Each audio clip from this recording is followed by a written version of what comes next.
দেবিকা, কোথায় গিয়েছিলে তুমি?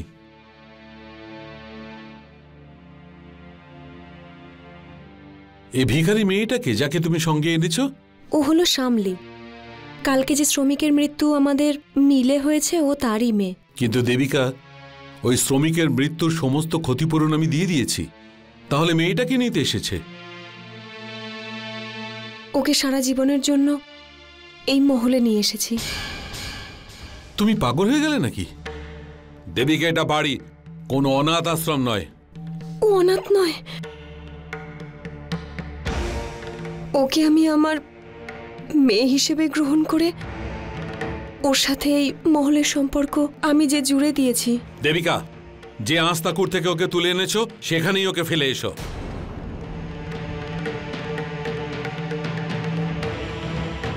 ওকে মেয়ে হিসেবে গ্রহণ করে নিয়েছি, আর তাই আমি এই সম্পর্ক ভাঙতে পারবো না।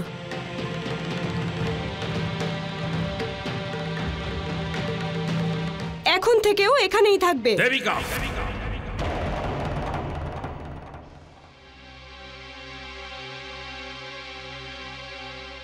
এই মেয়েটা এই বাড়িতে থাকবে না।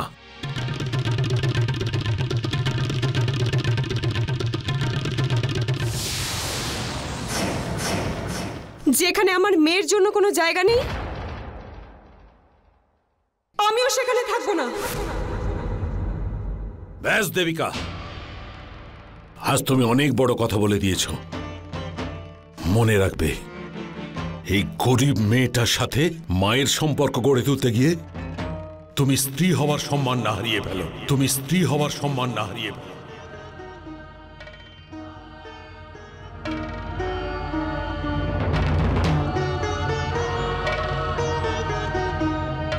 মা, দিদি। মা, এটা সেই দিদিটাই না যাকে সকালে নিতে গিয়েছিলে? দিদি, চলো আমি তোমাকে তোমার ঘর দেখাই।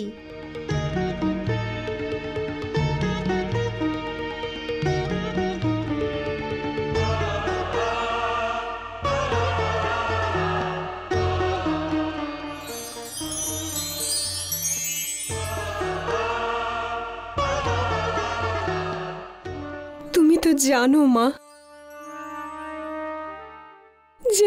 যে শামলি পর নয়, ও আমার সন্তান। আমি ওকে জন্ম দিয়েছি, কিন্তু কাউকে বলতে পারিনি যে শামলি সেই ভালোবাসার চিহ্ন, যে ভালোবাসা কখনো পূর্ণতা পায়নি। তুমি তো জানো মা, যে শামলির বাবার সাথে আমার বিয়ে হওয়ার কথা ছিল, কিন্তু তার আগেই উনি পৃথিবী ছেড়ে চলে যান।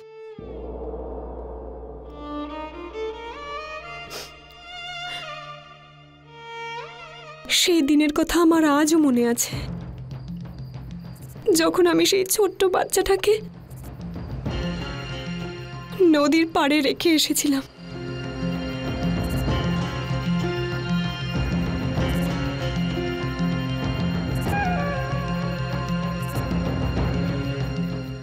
হে ভগবান, আমার মেয়েটাকে রক্ষা করো তুমি।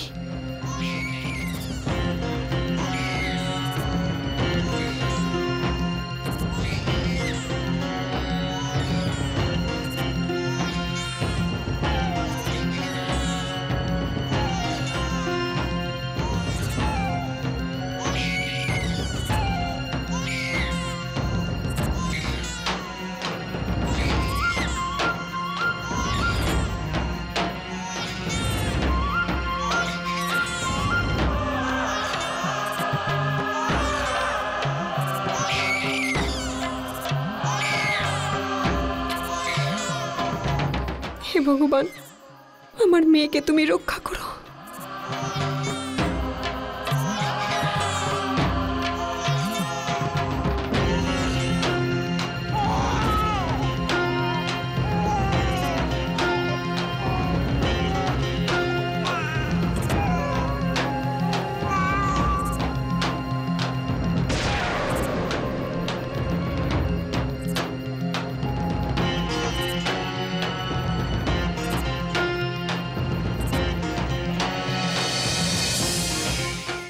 কিশোর, ও তো আমাদের মিলের সব থেকে বিশ্বস্ত শ্রমিক।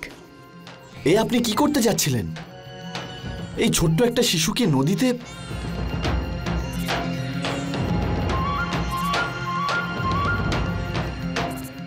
আর কোনো পথ নেই আমার কাছে। অবিবাহিত মায়ের সন্তানকে সমাজ কখনো গ্রহণ করবে না। কালকে সবাই যখন ওর বাবার নাম আমাকে জিজ্ঞেস করবে, তখন আমি কি উত্তর দেব? আমার কাছে কোনো উত্তর থাকবে না। থাকবে, থাকবেই। আমার কাছে এর উত্তর থাকবে। আজ থেকে আমার সন্তান।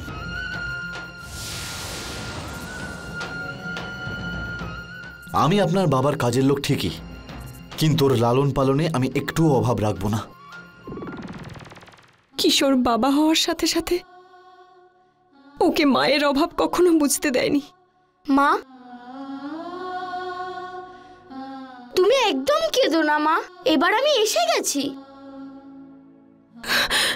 আমার সোনা,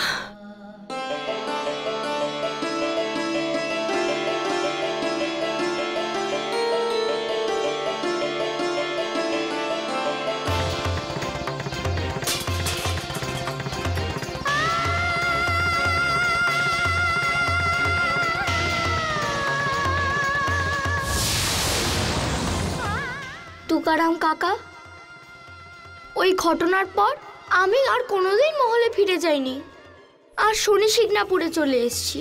ওই ঘটনার পর 2 বছর কেটে গেছে। আমার মায়ের কথা খুব মনে পড়ে, কিন্তু জানি না ওনারা কেমন আছেন।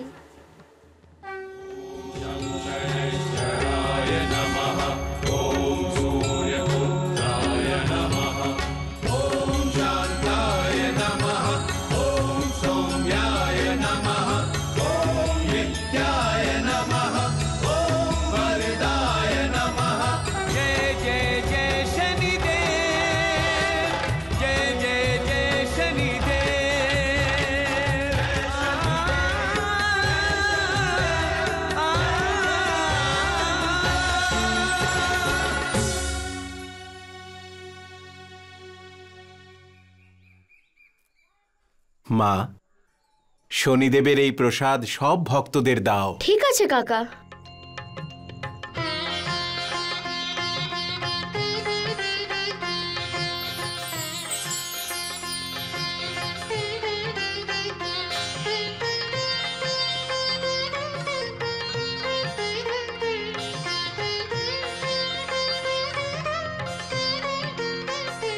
প্রসাদ।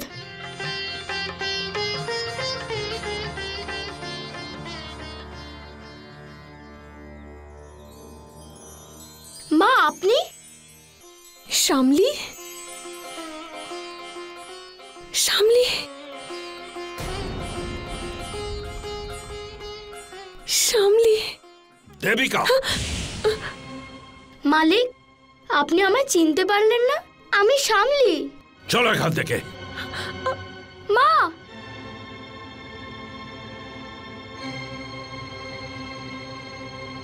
চলো এখান থেকে, চলো। ছাড়ুন, শামলি, শামলি, শোনো, চলো। আমার কথাটা তো শোনো। মা, ওনারা কারা ছিলেন? উনি আমার মা, আর উনি আমার মালিক। আমার কথাটা শোনো না। কিন্তু তুমি তো আমাকে আগে বলেছিলে যে তোমার মা তোমার জন্মের সময় মারা গিয়েছিলেন। হ্যাঁ তুকারাম কাকা, কিন্তু উনি আমার জন্মদাত্রী মা নন। উনি আমায় নতুন জীবন দিয়েছেন। 2 বছর আগে মালিকের মিলে দুর্ঘটনা ঘটে। যেই দুর্ঘটনায় আমার বাবা মারা যান। বাবা মারা যাওয়ার পর আমি পৃথিবীতে একদম একা হয়ে যাই। কিন্তু মা আর মালিককে এরকম অবস্থায় দেখলাম। আপনি জানেন ওনারা কোথায় আছে? মা, ওনারা দুজন মন্দিরের অতিথিশালায় রয়েছেন।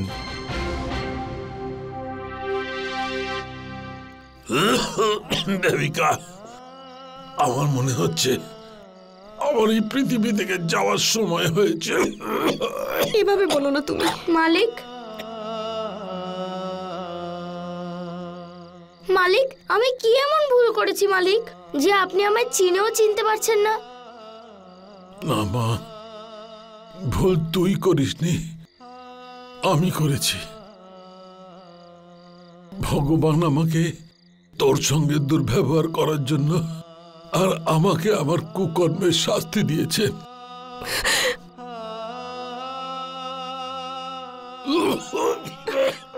আপনি নিজেকে সামলান মালিক। চলো, তুমি একটু বিশ্রাম নেবে, চলো।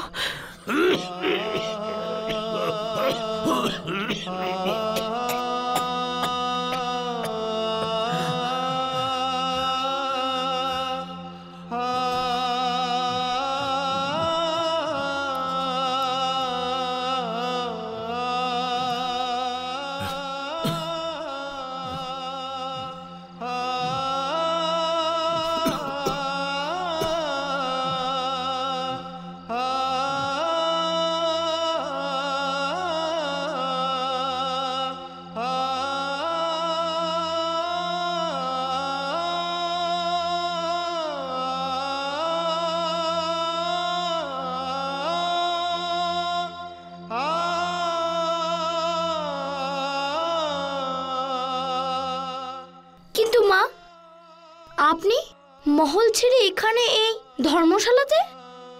এই সব কিছু শনিদেবের জন্য হয়েছে। তোর মালিকের কুষ্টিতে শনি চন্দ্রের সাথে সপ্তম স্থানে আছে, যার মানে হলো সর্বনাশ। আমাদেরকে এক শনি উপাসক বললেন যে যখন মানুষের কুকর্ম তার সব সীমা অতিক্রম করে যায়, তখন শনিদেব নিজে নিজে সেই কর্মের বিচার করেন। কুকর্ম? কোন কুকর্ম মা?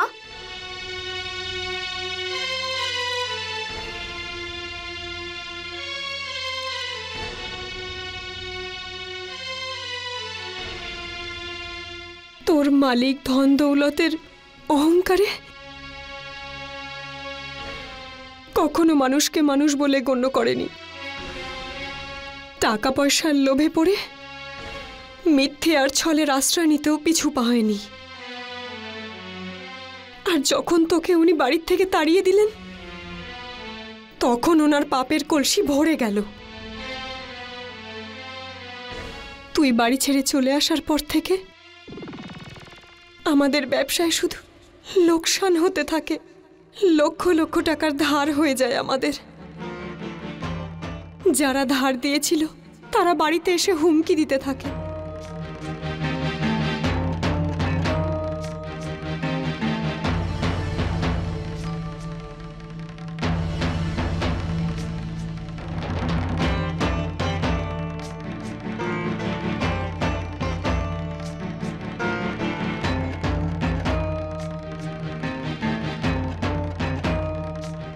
ওনার সাদা কাগজে সই করে দেওয়াটা আমাদের সর্বনাশের কারণ হয়ে দাঁড়ায়। ওর ভাই ছলনা করে সব সম্পত্তি নিজের নামে করে নেয়। গজেন্দ্র, এটা সত্যি যে সাদা কাগজে আমি আমার সই করে দিয়েছিলাম, কিন্তু আমি কবে আমার সম্পত্তি তোমার নামে করলাম? উকিল বাবু, আমার বড় ভাইকে একবার বলুন যে উনি কোন কাগজের ওপর নিজের সই করেছিলেন। দেখে নিন।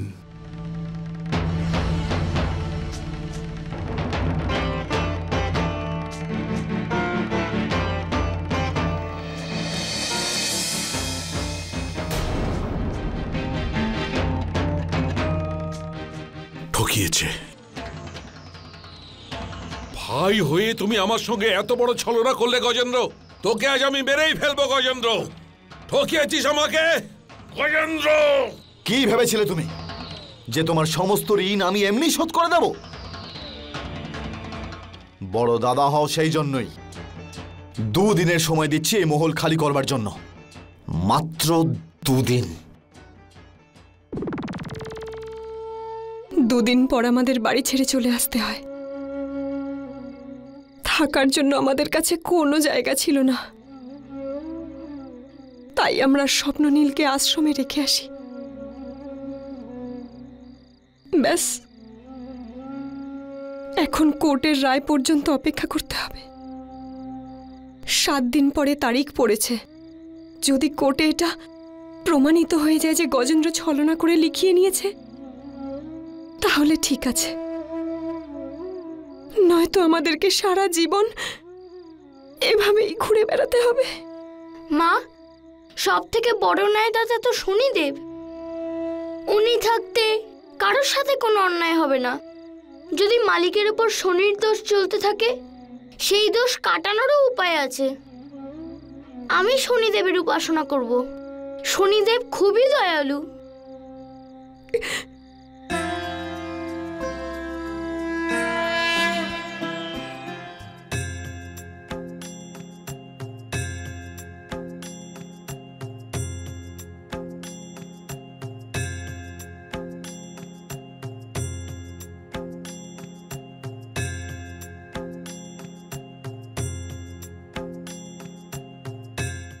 মা, এটা কি করছো? আমি শনিদেবের মূর্তি তৈরি করছি কাকা। এটা আমি স্থাপন করব। কিন্তু কেন? আমি শনিদেবের মন্ত্রপুত তাবিজ আর মূল পেতে চাই। কিন্তু সেগুলো কেন পেতে চাও তুমি?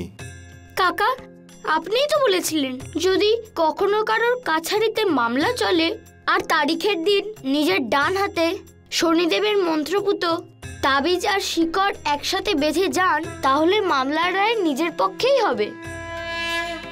এ কথা তো সত্যি, কিন্তু সেই সাধনা খুবই কঠিন।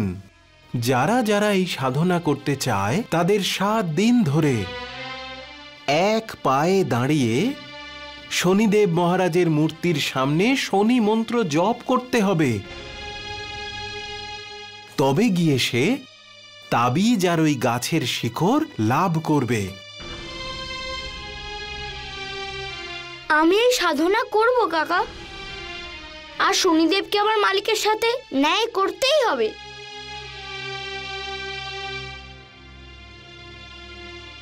হে শনিদেব, আমি আপনাকে 7 দিন পরিক্রমা করার সংকল্প নিচ্ছি।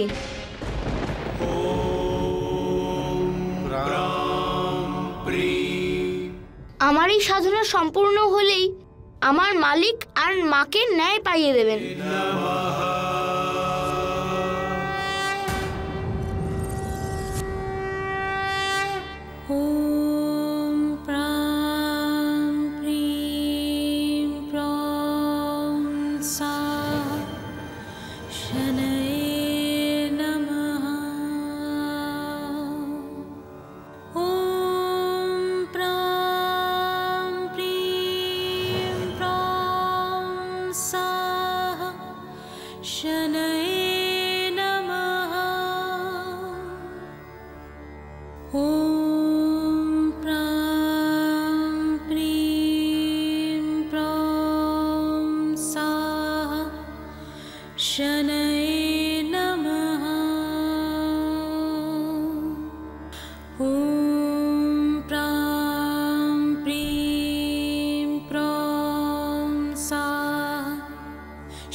ধন্য সেই মানুষেরা যাদের জন্য এই মেয়েটি কঠিন শনি উপাসনা করছে।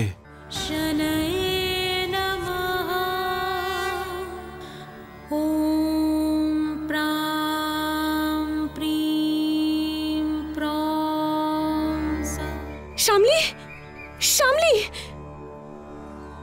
দাঁড়ান। তুকারাম বাবু, শ্যামলী কি করছে এখানে? মনে হচ্ছে ওর শরীর খুব খারাপ। ওকে থামান না। না, ওকে আর আটকানো যাবে না। ও আপনাদের জন্যেই 7 দিনের কঠিন শনি উপাসনা করছে। 3 দিন হয়ে গেছে। এবার এই উপাসনা 7 দিনের পরেই থামবে।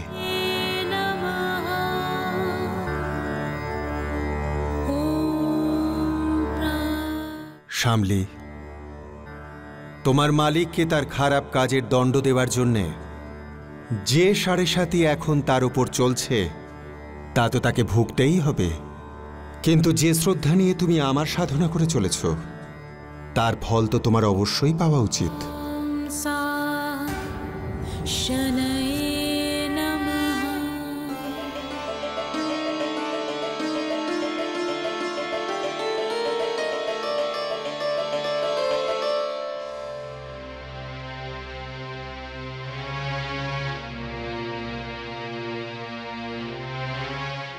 মালিক,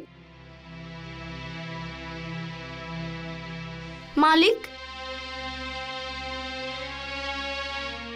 শ্যামলী, তুই এখানে? তাবিজ বাদ দে মা।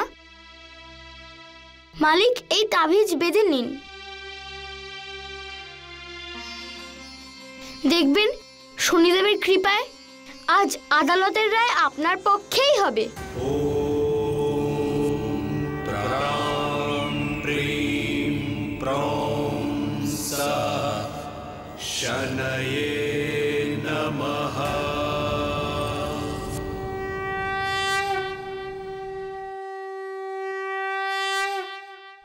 জজ সাহেব, সমস্ত প্রমাণ আর সাক্ষী আদালতে পেশ করা হয়েছে, তাই এখন সময় এসে গেছে আদালতের তার সিদ্ধান্ত শোনানোর। সমস্ত নথি দেখার পর আর সাক্ষীদের বয়ান শোনার পর একথা প্রমাণিত যে এই সমস্ত সম্পত্তি এখন গজেন্দ্র সিংয়ের। এই জন্য এই আদালত এই সিদ্ধান্ত নিচ্ছে। একটু দাঁড়ান জজ সাহেব।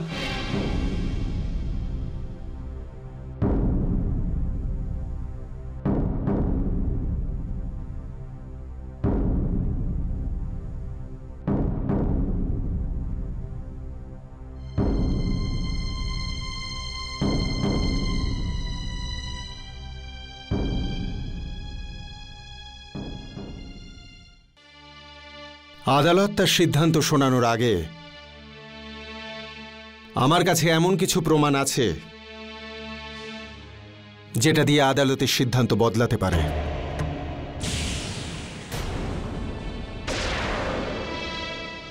আপনি কে সেটা আগে বলুন। এমনিতে তো আমি এই সংসারের সকল প্রাণীর ন্যায় বিচার করার ন্যায়াধীশ।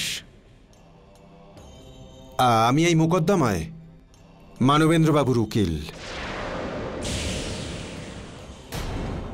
ঠিক আছে, পেশ করুন। আপনার কাছে কি প্রমাণ আছে?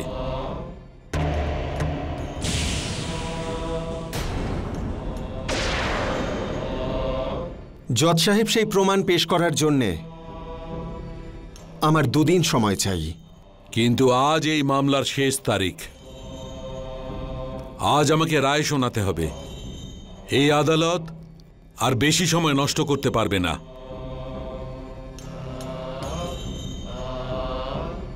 জজ সাহেব, বিষয়টা 2 দিনের নয়, বিষয়টা ন্যায়ের। ভাবুন, যদি আপনি কোনো ভুল সিদ্ধান্ত নিয়ে ফেলেন যার ফলে কারো সারা জীবনটা বরবাদ হয়ে যায়, তাহলে আপনি কি নিজেকে ক্ষমা করতে পারবেন?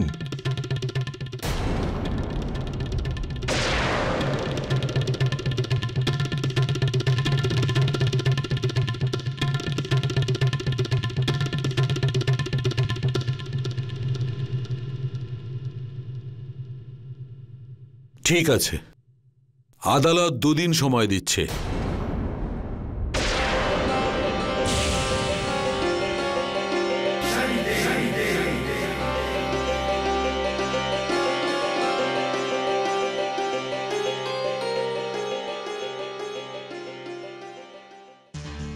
উকিল বাবু, এই নতুন উকিল কোথা থেকে চলে এলো?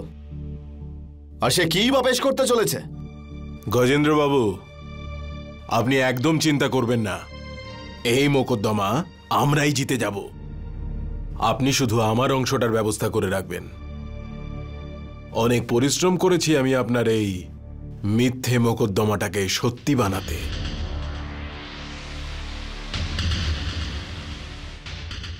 মামলাটা জিততে দিন উকিল বাবু, তারপর আপনাকেও আমি ভরিয়ে দেব। চলুন মুনিম বাবু।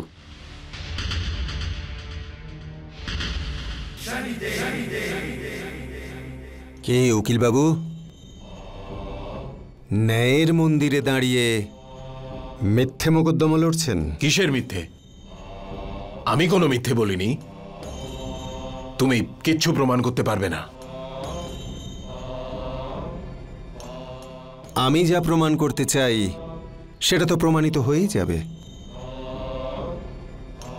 কিন্তু তুমি নিজের চিন্তা করো, ভাবো, যখন এই আদালত জানতে পারবে যে তুমি মিথ্যে কাগজ পেশ করেছ, মিথ্যে সাক্ষী সাজিয়েছ, তখন এই আদালত তোমায় কত বড় শাস্তি দেবে ভেবে দেখেছো কখনো?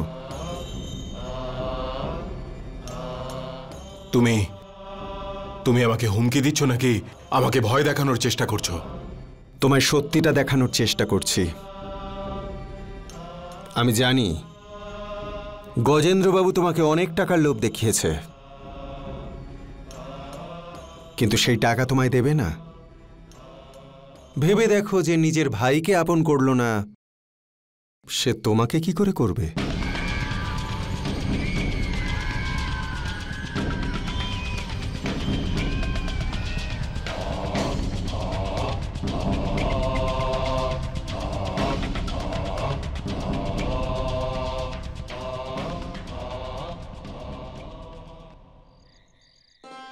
শ্যামলী, শ্যামলী, মালিক আপনি? মালিক আপনি? কি হয়েছে মালিক? তো শ্রদ্ধার ফল আমরা পেয়েছি সোনা, ফল আমরা পেয়েছি। আমিও আপনাকে কিছু দেখাতে চাই। মা, বাবা,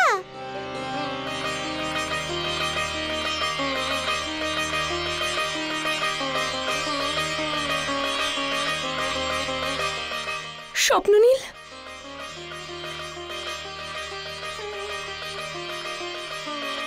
স্বপ্ননীল,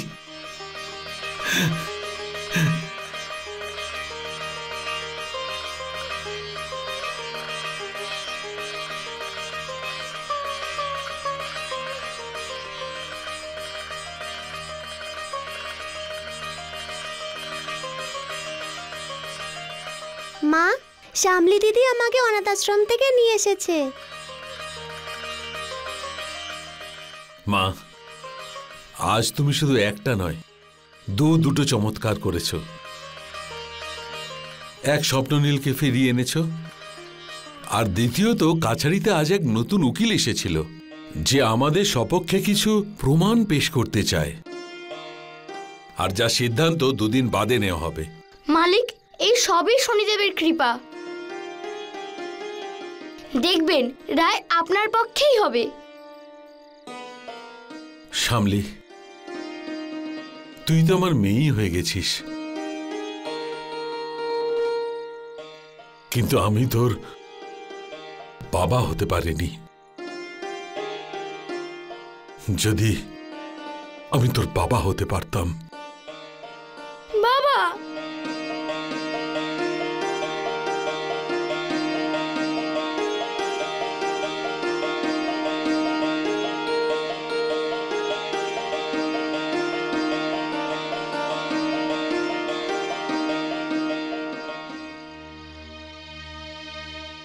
আমায় এবার বাবার উপর থেকে শনির দোষ কাটানোর জন্য এক পায়ে দাঁড়িয়ে শনিদেবের সাধনা করতে হবে। 30,000 বার শনিদেবের মন্ত্র জপ করতে হবে। তাহলেই বাবার উপর থেকে শনিদেবের সব দোষ কেটে যাবে। গজেন্দ্রবাবু, আপনি তো মামলাটা জিতে গেলেন। ব্যাস, এবার আমার অংশটা আপনি আমাকে বুঝিয়ে দিন। ভাগ অবশ্যই। পুরো নেবেন নাকি অর্ধেক? আমি বুঝতে পারলাম না। এক্ষুনি বোঝাচ্ছি।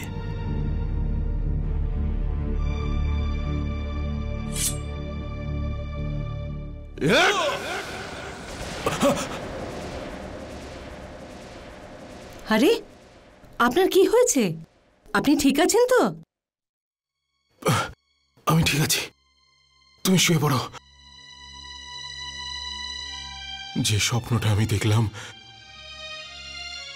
সেটাই আবার সত্যি হবে না তো?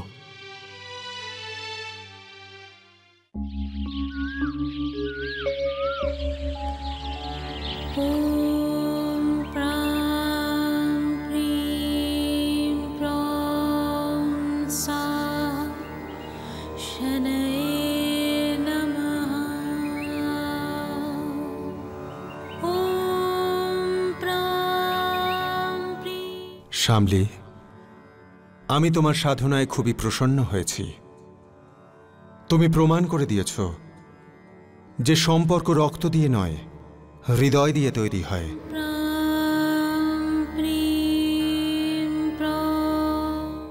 আমি তোমার সাধনার ফল মানবেন্দ্রকে দেব।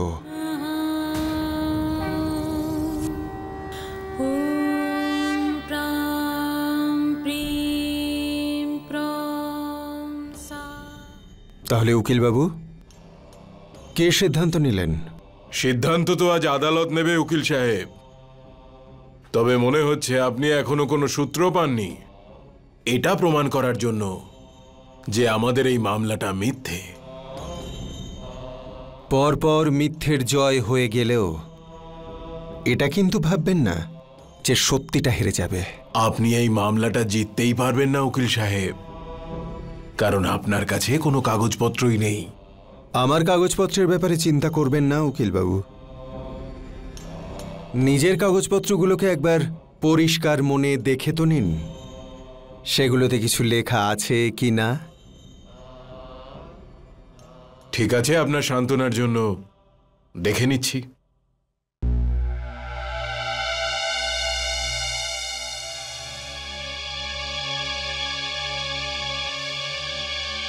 আপনিও দেখে নিন।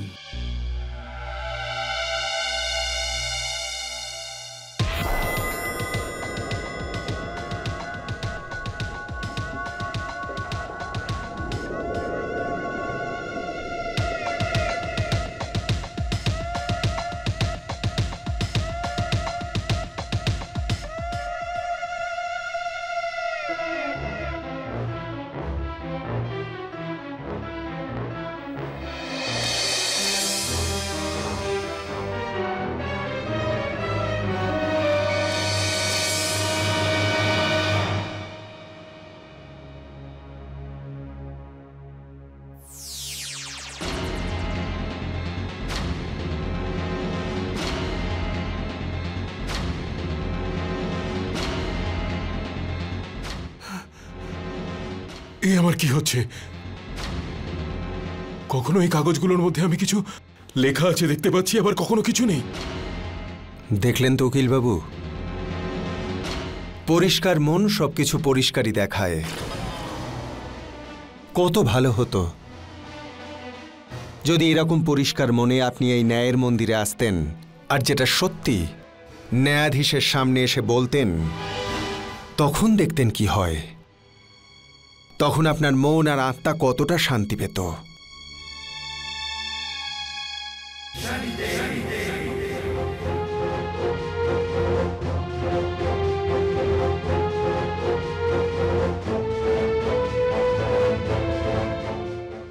বলুন, আপনি কি প্রমাণ পেশ করতে চান? জজ সাহেব, আমি এমন প্রমাণ এনেছি যাতে এটা প্রমাণ হয়ে যাবে যে এই মোকদ্দমা একটা মিথ্যের ওপরে দাঁড়িয়ে রয়েছে।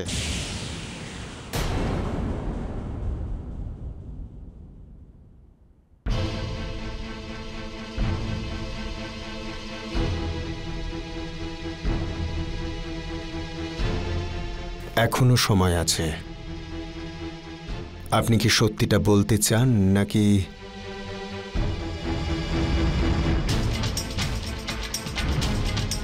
ঠিক আছে, প্রস্তুত হয়ে যান।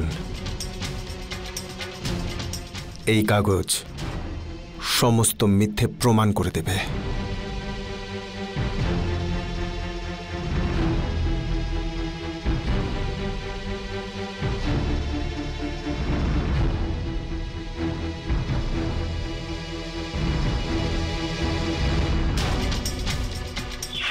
ভেবে দেখো, যে নিজের ভাইকে আপন করলো না, সে তোমাকে কি করে করবে?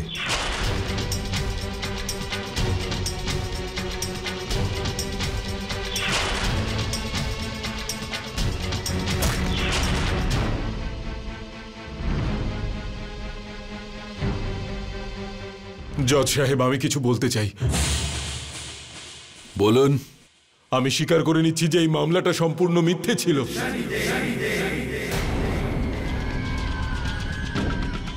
এই নকল কাগজগুলো আমি গজেন্দ্রবাবুর কথায় বানিয়েছিলাম।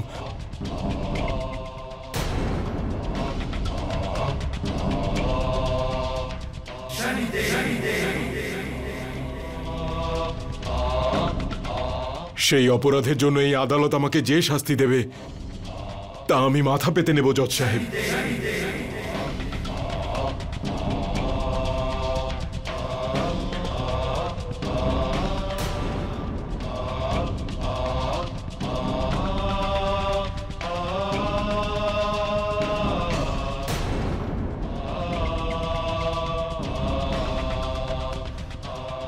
এই সমস্ত কাগজ তো সাদা, এতে তো কিছু লেখাই নেই।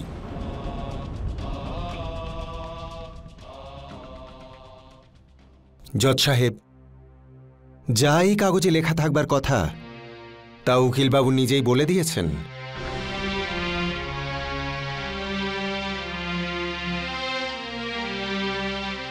এবার আপনি আপনার সিদ্ধান্ত শোনাতে পারেন। বাদী পক্ষের পেশ করা দলিল আর বিবাদী পক্ষের উকিলের বক্তব্যের উপর নির্ভর করে আদালত এই সিদ্ধান্তে পৌঁছেছে যে গজেন্দ্র প্রতারণা করে মানবেন্দ্র সমস্ত সম্পত্তি দখল করার চেষ্টা করেছে। সেই জন্য এবার এই মামলা গজেন্দ্রর বিরুদ্ধে চলবে, আর ততদিন গজেন্দ্রকে জেল হেফাজতে রাখা হবে।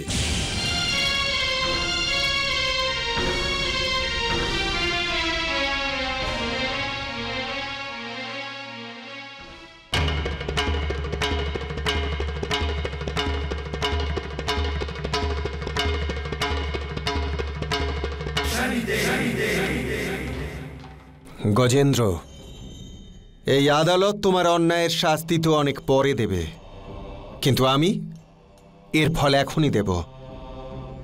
আজকের পর থেকে তুমি কাউকে ঠকানোর অবস্থাতেই থাকবে না।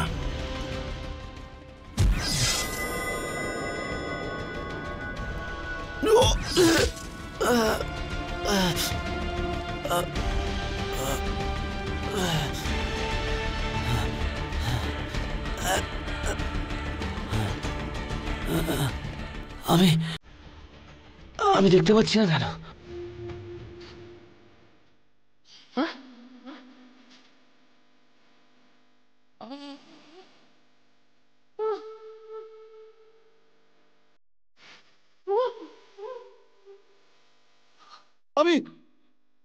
আমি দেখতে পাচ্ছি না, আমি দেখতে পাচ্ছি না, আমি দেখতে পাচ্ছি না।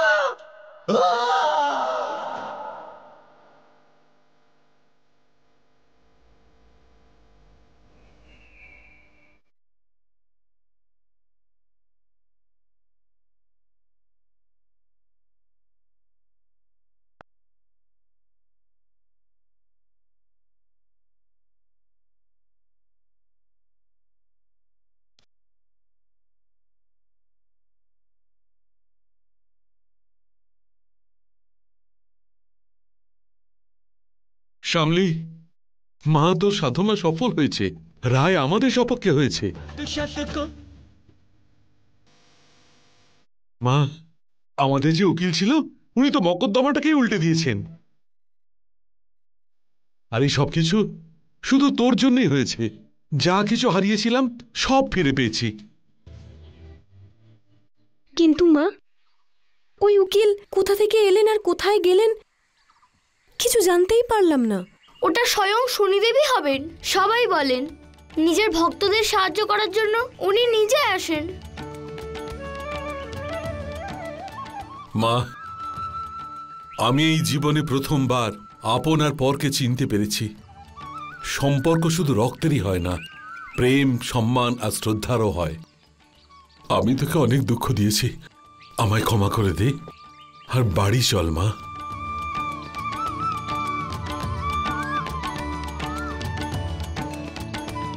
হে শনিদেব, আজ আপনার কৃপায় এই অনাথ শ্যামলী বাবা মাকে ফিরে পেল। আপনাকে অনেক অনেক ধন্যবাদ।